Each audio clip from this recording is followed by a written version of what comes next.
pe mo e a fifio tau tahi o tua i o tau lero toloto ngā.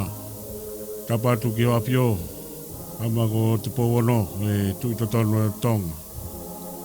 Tapa ki tahi ni kuini nana spau tuaho. Tapa atu pe mo e whare o haa mo e ofo. Tapa ki ho iki o i whanua. Tapa ki he pare mia ka mai ho iki minista o i kalauni. Tapa ki he amata pure. Tapa ki he paisteni ka mai katinari pe mo e haa whakaorunga tonga a takilotu. E ko kore ke u watapa atu mo e ngahi haa kotoa peu kua whakatapua atu me polklama koeni. Ai a wilo ko kakapa atu. Ai sia spesiliana tawa taina tonga i vai punua Australia. Talangata e te au o whaikitua. Ai tā me mutua koeni ki whakahoko atu ai polklama koeni. Ai sia si. Ko whakahoko atu polklama e whiaf koeni. E uhia aku e patongia sia si kai ke i henia i tangata i koe whakaupure vai punua. Vai kau takata sia tami havea. Ko aweni Fretivi mo mutua vai patongia pe me office CSC. Vai o mari ki whakahoko atu e polklama kon. Taitari loto whiawhia ki mo tolon ko tau pe. Hau eik mo tau kāinga mo whamea mai ki polklama koen. I he wafa tau eiko sisu kraisi. O ku whakahoko atu e polklama o e whiawhini pe me office ko tā kaua pe mo e eiki. Uia ko e whainga tāmaki e tangatai ki whaipapure i ngahi patongia e siasi uia ko whahoko atoa e polklama koeni pia mo tonseni havea pia me ofisi siasi ko e polklama ahoni e whahoko atu pe e malanga e tangatai ki i sāpati koeni ku tau toksitua me ai sāpati raki o tisema i whaiangalotu o purela a pia ko ia e polklama e whiwhini, whakahauka te malanga ko ia ke whetongi aki e polklama e ahoni. O kore ke tau kamata aki a tau ki loto. E tua mafi ko e mau tamai whakahewani a Fiona. Mau ki whafta e pe mo whamalo ki a Fiona ko hia ko e ofa pe mo e tau hia a Fiona ko haa. Pe a fotu i he mau ki whanua ko tonga. Kai o mai potu ko toa pe i he ngalu o pepe mo e maamani koeni kua wat ke polklama koeni o e kakapa atu. Mau ke i whawhetai pe mea hano kotoa pe he ofa mo i tau hea Fiona wha. Lako whirelei pe mau tui kai o maa a hono whare. Pe he ki hau eiki, hataki lotu. Kai o maa e kakai kotoa pe mau ki whanua ko tonga. Mawhola i he maamani koeni mau iai. Ia mau whawhitai ki a Fiona ko hia ko e ofa pe mo i tau hea Fiona. Ka whau mai ho alo o sisu klaisi o mau inasi ai. I he ofa tau mama o a Fiona. Ka kua ke au mai. Ka more lau maari maanioni mo mua mai. O tataki e polklama koeni he potu e au ki ai. Ai wholofola a Fiona mau kore ke he lau maari maanioni ke mua. O tataki e polklamani ka mau ki mui atu pe. Whakahoko whina ngalo e Fiona. O iau pe hea lotu koeni. Wawhai tamai pe mui alo me lau maari maani oni. Amen. Tape mo e a whio ai tolu tahai o tua ke tamai pe mui alo pe mui lau maari maani oni. Tapu ki he poto tapuni. Utau whakatapu i ke whai e tau whakawhiangai ki he o tua. Tapu ki au lakai pe mui whanau me whakamapuna hauei ki. Tapu ki a katoa ki pula aka ma wo pe mo e wharimata pure. Tapu ki he takatai ki whaifkau pe me he koriska si a tautai. Tapu ki he se tuata lahi kau ma e kau se tuata whamawhai ko toa beba pe he ke se tuata tauhi pe potu ngoe. Pe tapu ki he kau maulakanga ko toa be o isi asi. E tapu ki si ngahi tamai pe ngai whae. Tau wau mai whine mui au sia tau whanau pe pehe kia kau ahi. O tau whakataha i he pangai topu tapu koeni.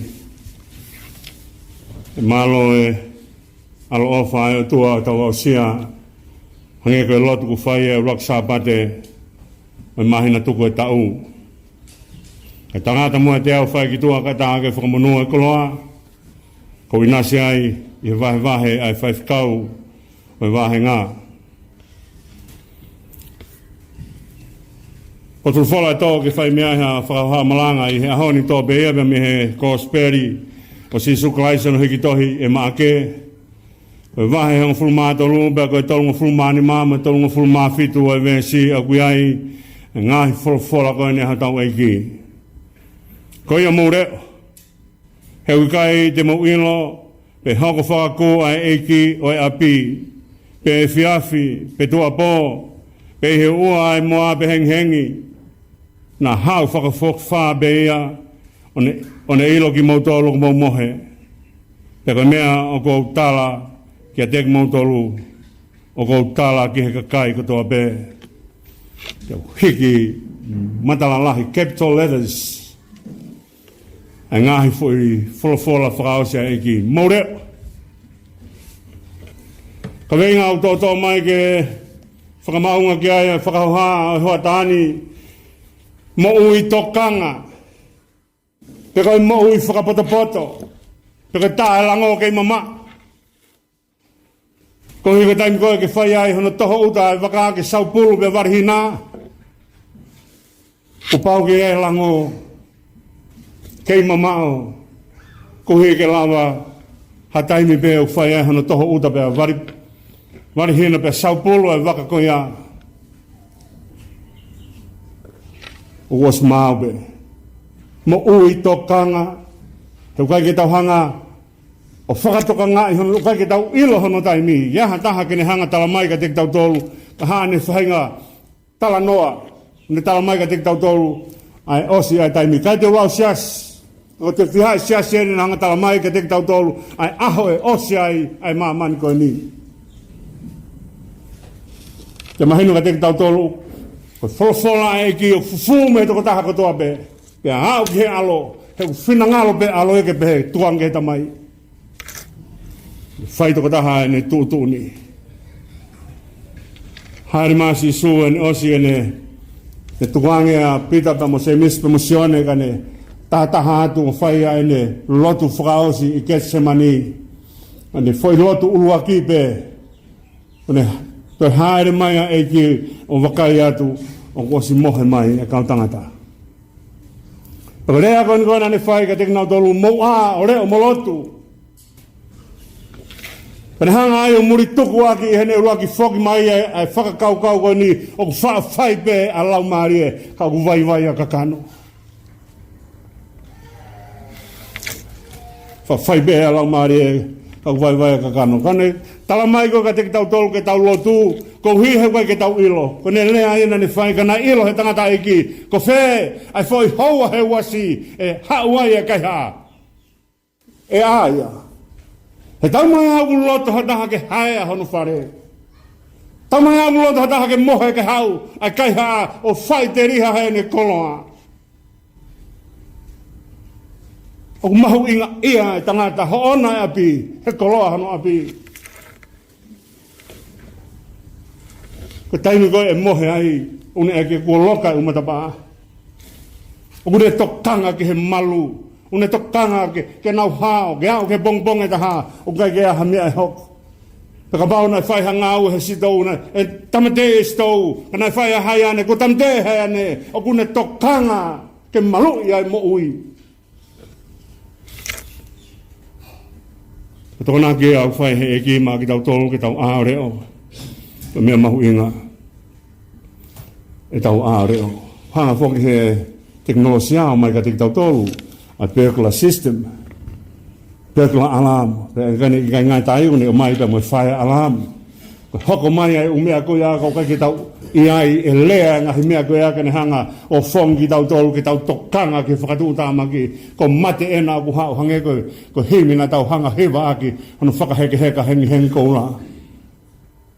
Ke kaila e kau reo ko setane ena mo e tau ke tau āpeo reo he ko mate ena ku hau. O mea o tokanga mai kia e ki ko hau ai e ki ko haere mai e ki ka te tau tolu. Ko re so ni a ho ni ko ni hanga tau mai ka te tau tola ngahi mea koe ni e whakapouri ala a pe tuku he mahina e ne huhulu pe ngā tō e ngahi pau mamani pe ngā ngana e whetu ka pahu lere pe ka kai he tainu hake ai tsunami ko lere hataha me whare he tainu tō e ha mo fuike pe ko ha wha une kumia mea ke unga ki ai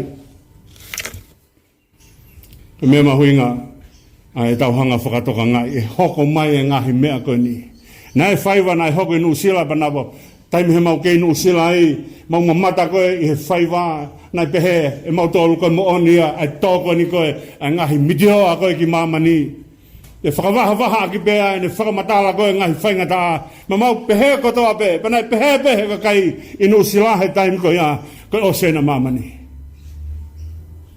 Ka mau tangutu pe whamau pe ki he TV o pehe pe mōni nai koe o sien. E tō ngahi miti o koe ni tene hanga haweki ai universi.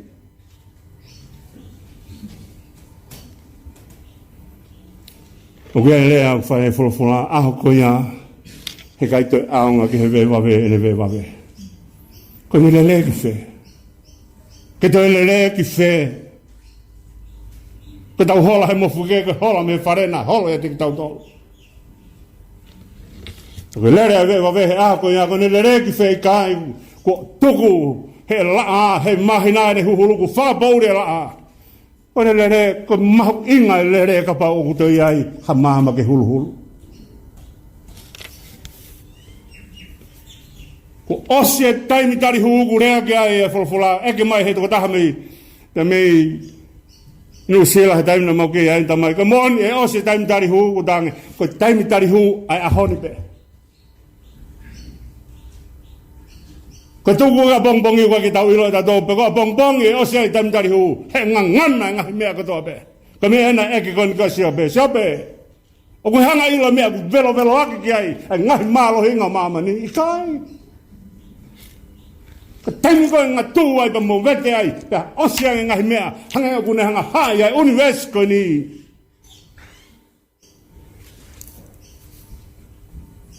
te tau fe mahu ngā ki tau reo. Hoko mai he mea koe aki mamani iho e hoko mai. Ngai o tua pe. Ka mea mahu ngā ki tau reo. Ko whare hake mea koe ni. Tala mai he kakai nihi. Ko talunga e tala mai haere maa sisu. E ose ne tau e wafi tupo u te kai ke haere maa sisu. Tala mai he kai ke ose tau tangatani. Ko pau ke nau mamata ke he mea koe ni kou lau. Tena o ku whaitoka moho taitari ai ki aha koe ha. Pe taimi pēni. Whai whakapoto ai, whai tokanga ai tau hanga o mai ke re ohi ai, mea mahu inga taha, ku whola ki ai si sui mamani, hange koe o ke tāno mai whanau. E longe ku ke mau kātoa mamani kai more ho lau maari e. Ka hame ku mau.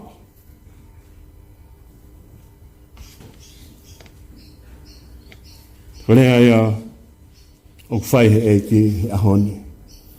Mu mamata pe ku kamata ke fisiki mai ai muka ai whiki tokanga. Kone tala noa ke whiki, kone tala noa ke hanga hano whai e lotu. Ka pau kua muka mai whiki, ka whai anga lotu ia isleri. Ka mea ena hanga i sisu o tala toki e fu whiki. Tange au ana ke toi fua, au ana toi yaihata. Tene paere mai, tene mea mai o kaihi fua pena. Kone hanga ia tala toki e hanga i lotu a isleri. Mafa whai laupe. Kai unu atu ke ofi ke kume foi fua whalanda. O neango o whamatala e aho koe a hanga si so tala toki e fu whiki. Neango o whamatala o koe mahiri mehe no tau kai. Ka mumi ai, koe taimi beo whailau mai ai fisi, ai whiki, ko pau ke ai whanki i fua ke hau whataha moia. Neango o kai kono tau ia.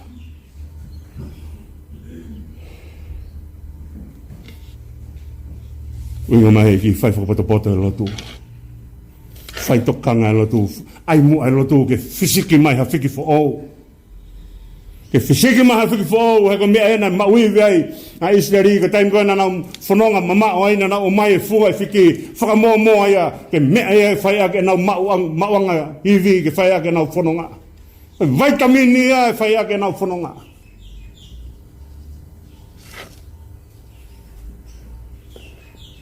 Rea ga ai whairewa. Ko hi ka whisiki mai a nau fu o e whiki. Ka mea urea kia so siwa. Au ngawa kia here sone ngahi wiki atu. Mai so siwa whairewa hau whiri he ahon be. Kai whimai ke tuk whakongpongi. Ko hai kune iro ho tau alunga. Ka mea uku hinga mai whairewa. He kai ke tau iro ho tau alunga. Pe te tau au ke walu ngofuru, pe te tau au ke hono ngofuru, ikai, maha tu aki teu, ka mea mahu inga ia o mo ui. Rea au whae si suhe aho ni mo rea. Kai ke tau ilo, hono hoa, ko kai ke tau ilo, ai aho, hoko mai ai mea ko ia. Ko whailonga e toko taha reo, ko wha lea maua ki pēa mea ko ni, oku ririu hono ulunganga. Ko tau taha kune hanga leo hi aene mo ui. Oku hik te niti aene mo ui.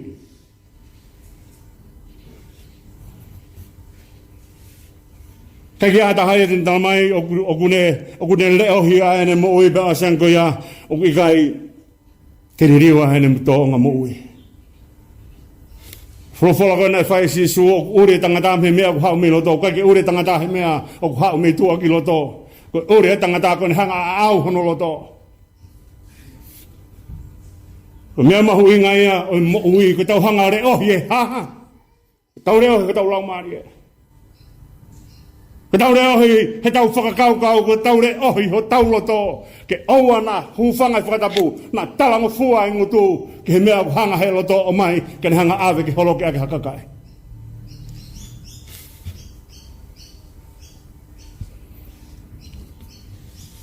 Re ohi, me whai noa ia e lotu. Mea e nai whai i lai pe monongo whoha, ko whineas pe moho whinai, mo mea i pēa tala noa. Rea te tangata i ki o kai pēa tokanga mai ki ai pe hao pēa, whineas moho whinai, ko fu kulo, whai lau ko ni Israeli, hao pēa velo hifua, ai hoho pēa mea unasa i ai, hoho pēa kanumate. Ka mea e heo koe whai noa i alotu. Taki nā mau whakangongo koe hai whina ngāle o tua i hane. O wau whai ake ai tauhi a ene lotu. Ka re ohi ho tau loto. Ka mea e koe o rea ke ai e whakau hongo fulu. Osi koe ne whakamatala mai. E taha pēa sihova pe ua iaha i misi. Ke whakatatau aka sihova pa ne au koe ke ke whekau hono ni māpan tala mai, whakapāpa ki o tamai moho whae, ona kai haa, ona ke tono unoho, ona ke whakapō, ona ke whakamoe noi, ona ke man. O ne alu koe ke ngahi mea kou whai, e whoki mai ai otua whakamāpōpo ke loto e tangata, ona ke manu koe mea i ai loto. Tongai o tau loto. A mea ko whainga mai o tua tapia moi a kere a whio ai. O e tuange ho taulo toke whai teri haa setane. Nakai ke tala apia setane. Nakai ngahi setane haene mea he. Ko mea ko ena ngahi o tua. Ko hei ko ne a whio he tangata.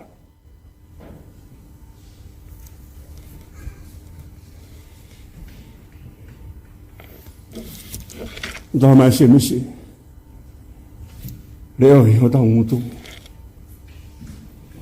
Reo hi ngai mea tau whai. He ko ngahi mea kune hanga holoke mo ui. Tako rea koa se misi kune hanga tala mai koe ka te ki tau tolu hu whangai whakatapu. Ene tala noa koe ki he whakaukau e relo. O ta tau e relo pe mo whahe uri hamaka. Neongo pe whewhea lahi e fu waka ko ia. Ko ki whahe uri e kune hanga hangi takai holo. Pe ko whewhea tu e afi ke waka.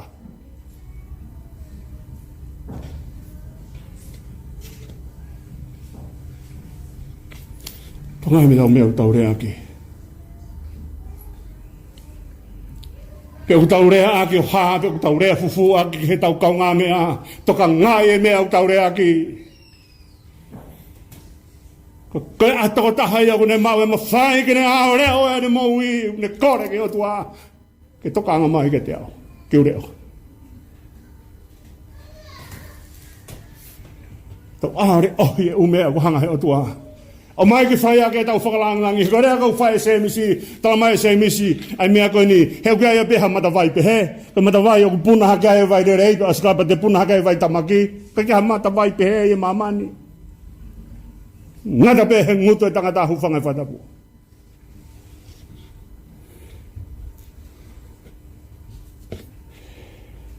E utau rea fufu, e utau rea as. Tau kore ki o tua maha iwi, e tau rea ohi, a mea utau rea ake. Rea ohi ki tau tolu me whakawahamaha. E o taime e whakawahamaha ako e te ke e toka taha koe ke mawahe mea kita. O e ofi mai. O te kaike ke tatau mau, he kou lahi au ia koe, kou laka au ia koe, kou mau mea au ia koe, kou pato au ia koe.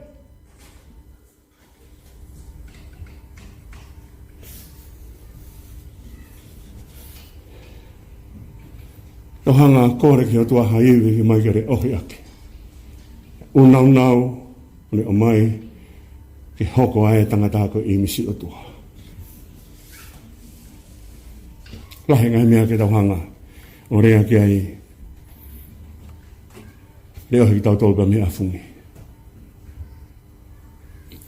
E taimi o afungi ai tangata kakin toka i hata. Taimi o afungi ai tangata o kai kene te tei toka i hata. E o lunga pēna e toko taha ko ia. E toko taha ko afungi o kumore mea e ofa.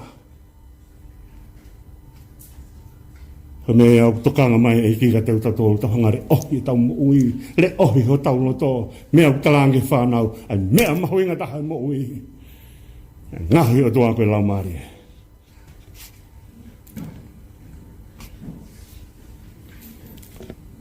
mea urea sere maia e wahe taha fitu waka vesa no hiwa e fungani he mea kakaka koe loto e hiri o no kowe ko haiti ni lava ke ilo e toki whau ahe puna kia himi ai loto e tangata tau poto he mea kākāpea hiri ope hano kōni.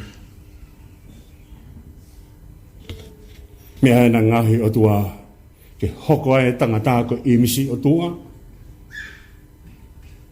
E ka pau heka ki ta hongare ohi ai mea utuhunga ia imisi o tua e tangata o kai ko imisi o tua tangata kono funima mono vai mohono ulu mohono mea ke heke kuni hanga mau ko imisi o tua e tangata kono lau marie.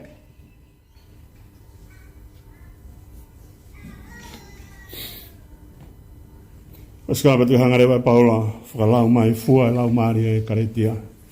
Nda mai, ke fua ni lau maari e koe ofa, koe whiwhia.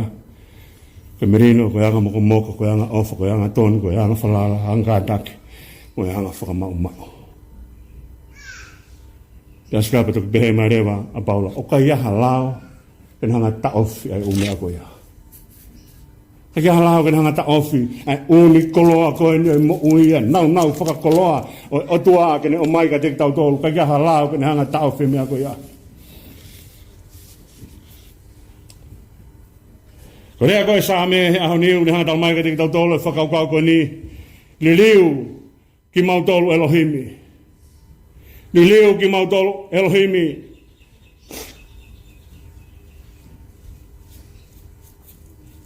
ko ni whakamahino ia o kui kai ko ririu ko mea tangata. O kai ke te lava e kita o ririu kita. Ko kore ki heo tua, ririu ki mau tolo Elohimi. Ko lea maarie ni whanonga koe a same, ulo maha whungaka mamu ui, Sihova Elohimi Sabaoth. Ko ririu ki tau tō lūku le riu he o tua. Ko mea ea nai piki mate aia se kope i he o tua. He pō nai whai aina whikuki he aanga sia poki. Nai piki mate aia se kope i he o tua ko huina ne hanga o whakatoka ngai mea ko ni kai te ke riu au he pō ni o tua he kai lava taha riu au. Te piki mate se kope. Tāmai koe ke tukuange ke piki pia se kope. O kai ki poto tangata hano ririu ia. Na kai ngahi ki tau tolu ki tau poto hano ririu ki tau tolu.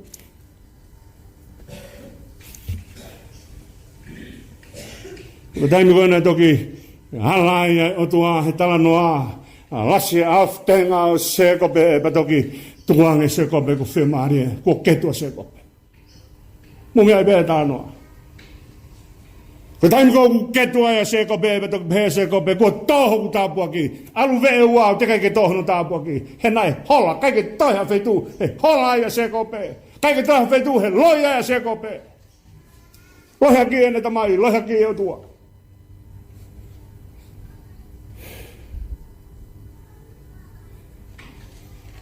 ahoina tuku ai e sekope ne lele. Ahoina tuku ai ne hola. Ahona e halai o tua ne alas. Ai aftenga sekope ko loto mari e mo ui. Taimi ko na ketua sekope pa ne talangi ko toho tapuaki. Haanu tapuaki. Ato ene mo ui o flala ki o tua.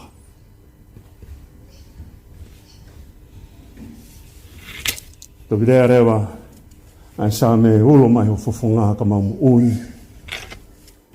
Ko whakatata ia o mau nganoa ko loto e tangata. Ko taimi ko nai hangai e he lau maari mau ni o whaki e mau nganoa. Ko taimi ana tuku wholofola e o tua ke mama mai. Ko ne mama ko ia punaka ke mau nganoa. Punaka ke whakapouri pa mo loto e whakapouri. E ulo maha fofonga uhi ka mau ilo hala te mau fowai. Kai tai ulo fofonga e tua, kai ake alo. Whai noa pe alo. Kai skapa toki tala mai rewa, sihoma Elohim sa bauti. O pau ke tuu whakataha e ngahi huafa koe ni. Kai huafa sihoma, kai huafa kounani te ia. Kai kounani te o tua tolonga peo tai ngata. Mau komunani te ai whahinga tangata, kai tōpe ai huafa sihoma, o ne whai komunani te pe, me tau tangata, i o whai pe au ke pāka ngalo taimi. Tō lea e sā me tahataha walu, heu tolonga tai ngata hau alofa.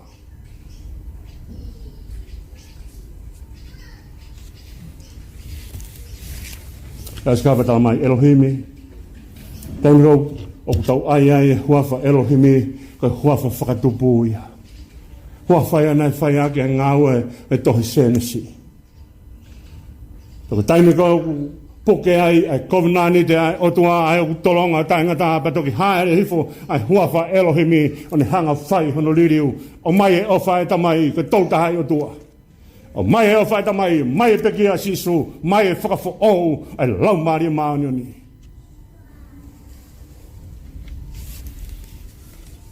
Skapat ko tala mai rewa. Sabauti. Sihova Elohimi sabauti. Ko nau e sabauti, ko nau o tua ngai hoste. Pa kaha mea o whenga ke malui, tuang ka Sihova ke ne malui. Ko nau whaka sabauti e, ko nau whaka Sihova e, ko nau whaka Elohimi e. Te tau unu mai o inasia. Ko rea e ahoni oua mua e toloi mea. Oua mua e toloi mea ke a pongpongi. Tukuanga ki heo tuaka ni hanga liriu o taulunganga.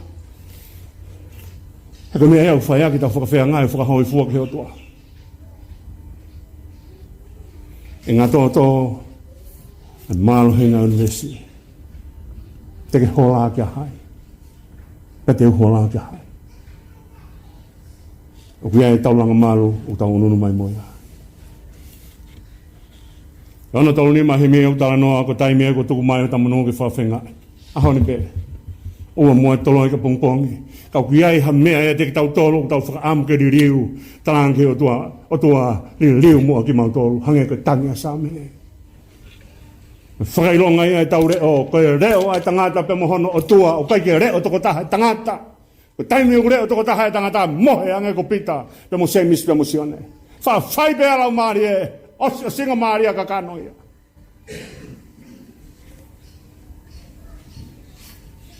Rea rewa hemi lima ngeau walungu fulu maua. O mau whaka amu ki ewa toi whea. Harea ha whakakaukau hangau e o kuhia. Ko whinga eike oskotoa kotoa. O mai e anga ko whau o ke lava ke ririu ki tau tolu. Atu mua ke whehui ake whehui whakao si hime ni maunga noa. E ai ha hui ha matapa. Teke iai, pe teo iai. E tu mua ke hoko ia, ka mea ke ne hanga, o whaka mau rota e tau mo ui. Ke tau hanga o kore ki he otua, ha iwi ki tau hanga re ohi ake, ai mea mahu inga taha e tau mo ui, ko re ohi, a tau lau maari. Tau mo ui tokanga mua, tau mo ui whakapoto. Ke tae lango ke mama. Amen. Wa malola hea pito ki he tangatai ki whekapure. He kau toi tā se tame hawea. I he labrelei malanga. I he aha koen. Koi aku ai me whakamalo atu. Koi te tolo no katoa pe mo mai ki he proben tā kau apia mo e iki. Ai kakapa atu. Rapita i whamalo mo mea mai ki tau proklama i whiwhin. Kau pe kol whamori mori me tangatai ki whekapure. Kaya kini lawa ka programa o e whiawhin ko ia koe ngai whatongia tawatai ki he whakatonga. Ka koe programa ano mo mea mai kia ki malanga koe na hiki tepi pia me he paianga loto pule la a i he sapate kuhiri. E ka te uraki o kise koe ni waftapitu. Koe pe he whamaro ato mo mea mai pia mo e ofa ato me te ki mou tolu ko tau pe mo mea programa ano. E tau keres e tau eiki ko siso klais me ofa atua ko tai peo he lau maari maani o ni ke nofo maa waha mo ofa i tik mautoro e ke whai pia tai ngata. Amen.